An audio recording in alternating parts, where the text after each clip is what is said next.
Ng buhay tracking kung magsakripisyo, anumang pagsubok ay lagi lang positibo. Kahit ano, basta para sa anak mo. Kahit ano, kayang biyahe sa mandako. Hindi yan matatanggihan kahit malayo. Basta para sa pamilya, hindi susuko. Babaybayin nila kahit na gano'ng kalayo. Ganyan ang kalsadang hanap buhay. Kahit na isang bahay nasa hukay.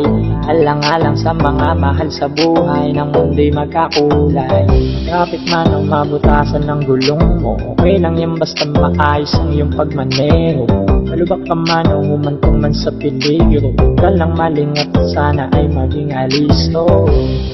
Nasa ganun ay di ka makabangga, ang pag-iingat mo'y idoble pa, pagkat ikaw ang tanging pag-asa ng pamilya. Ano umaraw ay nagtatrabaho, kaya't manituloy pa rin